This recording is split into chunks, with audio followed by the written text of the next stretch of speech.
Self-pleasure or masturbation is a topic often cloaked in shame, yet it is a normal part of human sexuality across the lifespan. As men move into their 50s and beyond, curiosity and concern about masturbation often grow. Does it maintain sexual function or threaten it? What are the benefits and where are the pitfalls? The answers lie in understanding how self-stimulation interacts with aging physiology, mental health, and overall lifestyle. Why masturbation remains beneficial.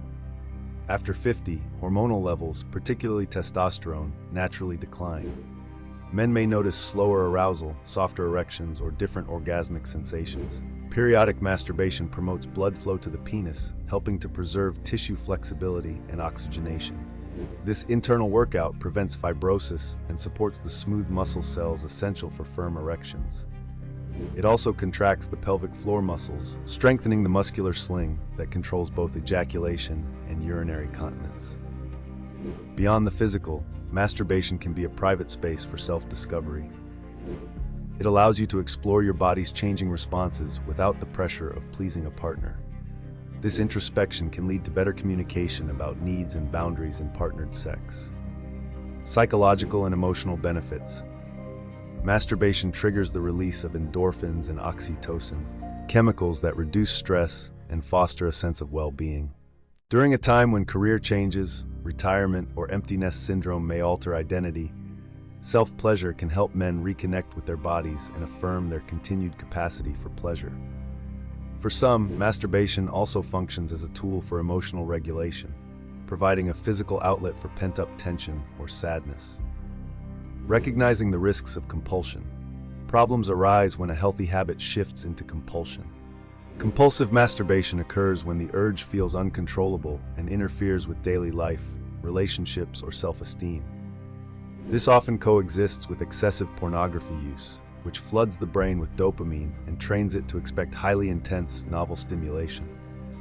Over time, this can desensitize the nervous system to more subtle sensations, making partnered sex feel underwhelming.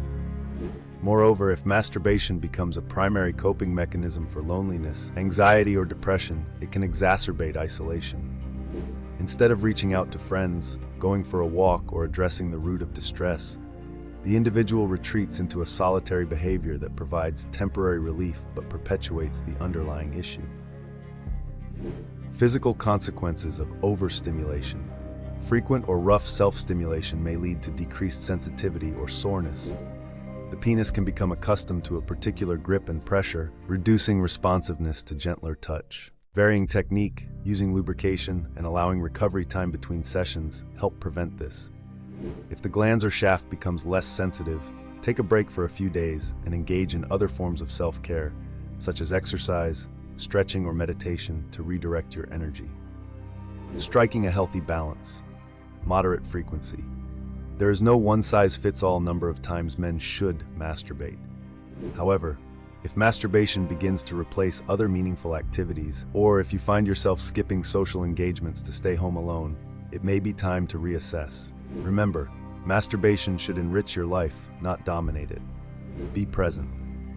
Mindful self-pleasure emphasizes quality over speed.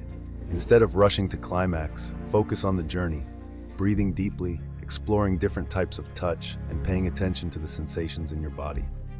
This approach reduces reliance on intense stimuli and can carry over into partnered intimacy, making you more attuned to slower rhythms. Limit pornography. Try taking breaks from visual porn and explore audio erotica, erotic literature, or your imagination. These alternatives provide arousal without the hyper-stimulating effect of fast-paced video editing and unrealistic scenarios. Reducing porn intake can recalibrate your arousal threshold and help you reconnect with real-life stimuli. Address emotional needs. If masturbation is masking loneliness or stress, consider complementary coping strategies.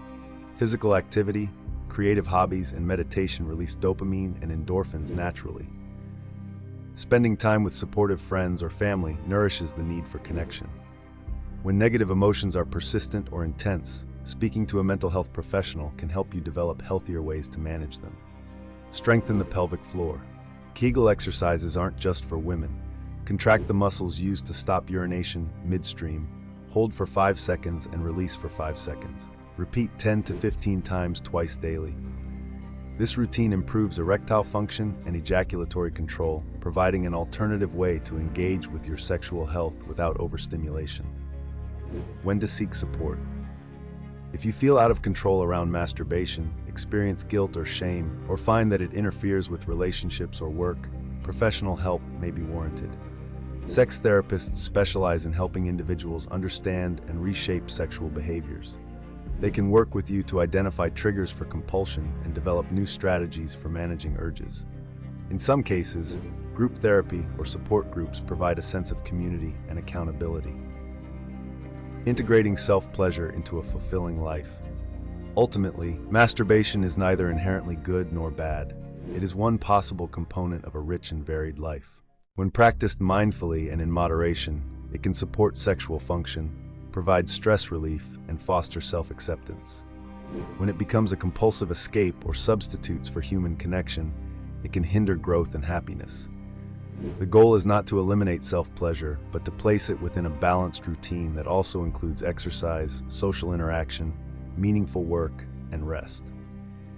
By paying attention to your intentions and feelings, varying your stimuli, and addressing any underlying emotional needs, you can enjoy masturbation as a positive aspect of your health at any age.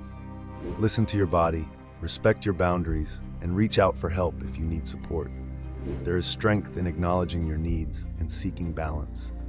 In closing, masturbation in later life offers clear physical and psychological benefits, but the context and mindset in which you engage in it are key.